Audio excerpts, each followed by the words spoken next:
Greetings to my academic fraternity.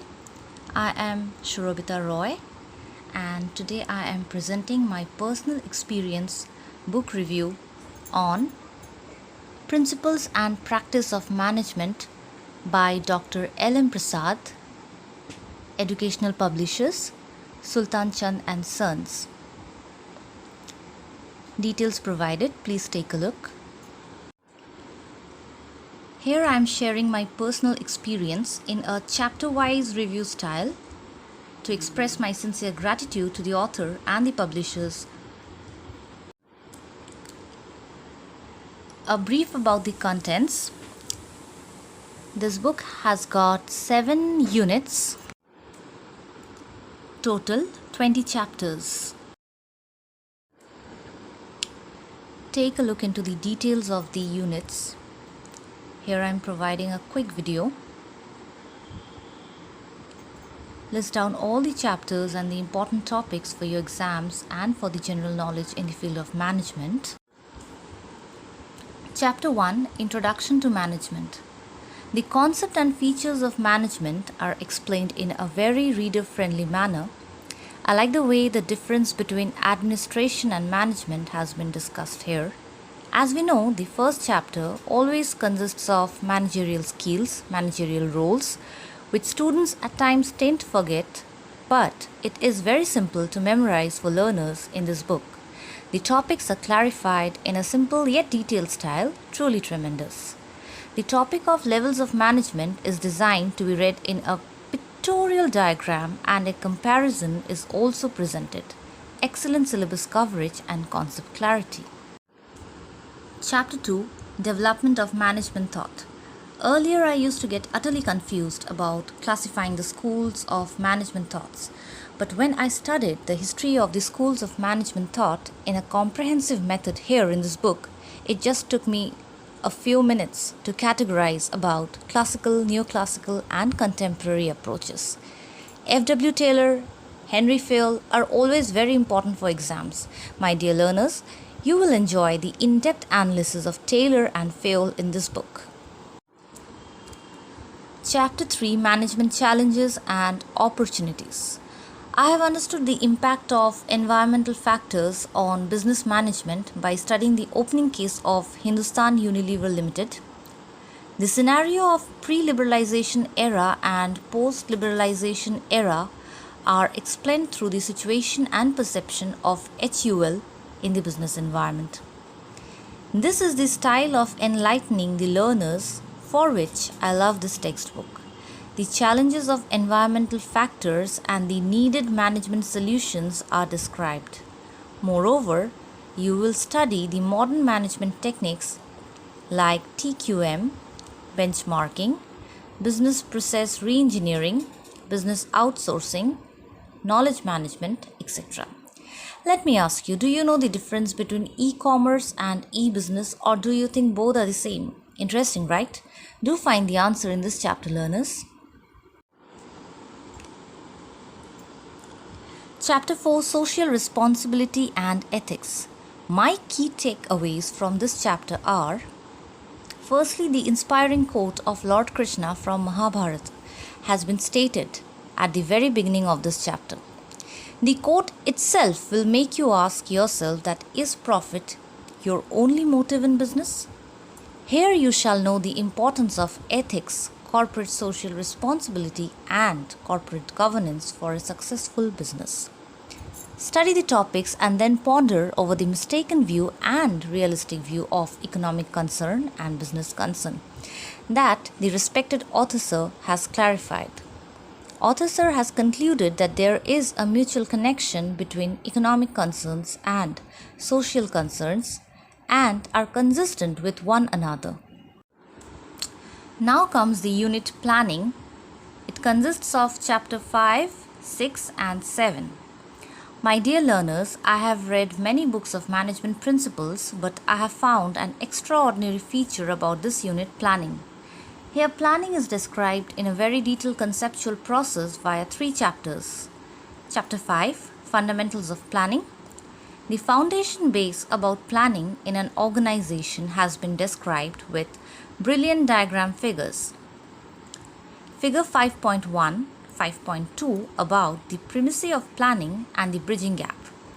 Planning premises and barriers of planning are good to make notes. Again, the topic techniques of forecasting like historical analogy, field survey, time series, regression models, econometric models are written in a very reader-friendly manner, and it is very easy to understand as well. Chapter 6, Organizational Plans. I would like to mention here that this chapter has provided a conceptual clarity in discussing the types of plans, types of strategies, types of policies. As I can see from my experience, many exam questions do come from this part, as students get confused about categorizing plans, strategies, policies. But if you take a glance and learn from this chapter of L.M. Prasad Sir, you will know how clear it is from the aspect of theory and practice both. Chapter 7, Decision Making. All the topics about decision making are very good for making notes. I especially like the part of construction of decision tree in page number 194 and 195 of this edition. Unit 3 Organizing consists of Chapter 8, 9, 10 and 11. My dear management fraternity, students, learners, let me tell you, this unit consists of 4 chapters to make you understand about organizing, and gradually it will take you towards organizational behavior.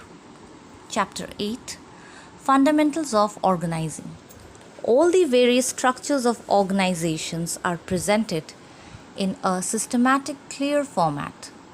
Comparisons, advantages, disadvantages of the structures are provided in these details.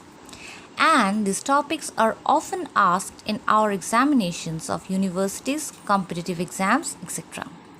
My favorite about this chapter is the special mention about the term free-form organization.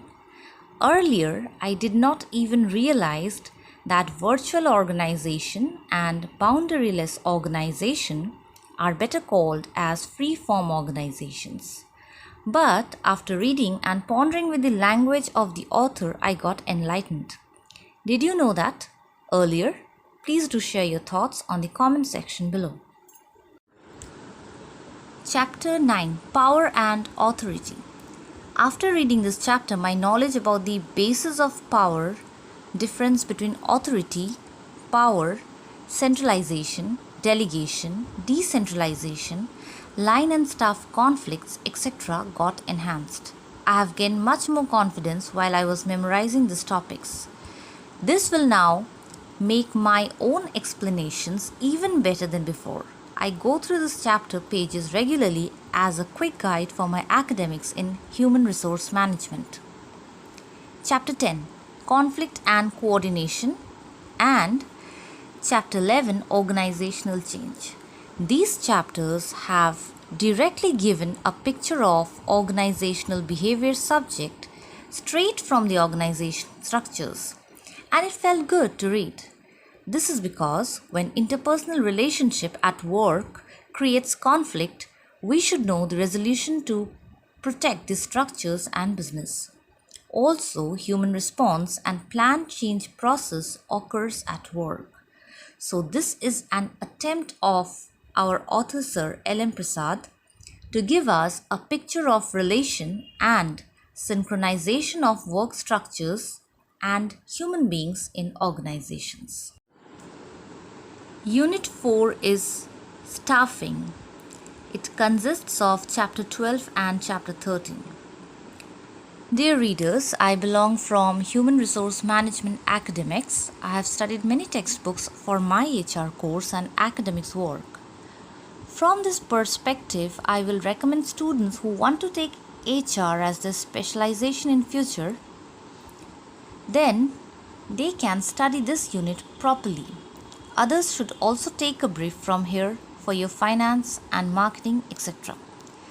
This is because I have found that the unit Staffing contains a quick introduction about the HR field in a crisp and concrete foundation. You shall get to know about the basic terms of HR. Chapter 12, Fundamentals of Staffing will discuss with you about all the vital basics of HRM like human resource planning, job analysis, recruitment, selection, placement, orientation. Chapter 13, Employee Development and Performance Appraisal. In this chapter, I have noted the case study of Tata Steel. Through this case study, automatically, the student will understand the methods and significance of training and development. The on-the-job and off-the-job methods of training are presented. Initially, the career development has been stated to produce the stages of career. While reading these pages, you can imagine your career stages as a forecast practically. After you complete your graduation studies, you shall enter into your job career.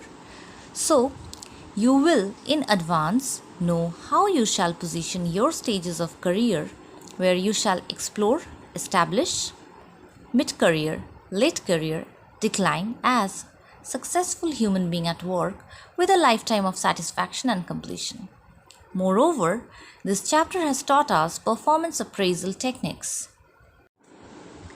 Unit 5. Directing is a very important unit for the students and also the learners. It consists of chapter 14, 15, 16, 17. You can see all are very vital. Fundamentals of directing, motivation, leadership, communication. This unit consists of various important theories given by respected proponents. These are highly popular and very vital for every management student. Models of man from directing is my key finding from this chapter. This is because, personally saying, I have seen this topic here in this book for the first time in my academics. Do let me know in the comments if you knew it already. This has been highlighted very nicely with descriptions about what a man needs and how he behaves to satisfy these needs. There are 4 main models of man: rational man, social man, self-actualizing man, complex man. Chapters of motivation, leadership contains all the various theories we usually tend to get confused. Do take good notes from this book about Maslow, McGregor, Herzberg, etc. Leadership styles, managerial greed, Fiedler's contingency model, Hersey-Blanchard's situation model, path goal model, etc. are easy to read and understand. Stay focused, okay, as you have to learn all. Chapter communication becomes easier with this book. All the types, models, barriers of communication are stated. My favorite is the last topic, communication pattern in Indian organization. Unit 6, Controlling. Chapter 18, Fundamentals of Controlling. This chapter covers all significant syllabus topics we know about controlling. What I found interesting is how our author has given the control activities from the perspective of different management levels in a tabular presentation. This is unique for me personally. You will also get to learn about the types of information systems at different management levels. Chapter 19, Control Techniques. This is the chapter where I got to see techniques of controlling from management fields like ABC analysis, break-even analysis, budgetary control, financial control, costing, human resource accounting, etc. All these are described in a very nice note-wise write-up with analysis and presentations. It has made my concepts clear every time I read it. Unit 7, Management Practices. Personally, this is my favorite chapter in this book. Management practices of prominent countries and business leaders. The comparison of management practices of USA, Japan, China created an interest to know more about the cross-cultural practice worldwide. Also, the management practices of famous and prominent business leaders are given to inculcate a sense of understanding about practical managerial enthusiasm. You shall read the styles of leaders like Dhirubhai Ambani, Ratan Tata, Narayana Murthy, Azim Premji, Steve Jobs, Bill Gates. I have enjoyed this chapter a lot. That's all from my side. Thank you so much for your time.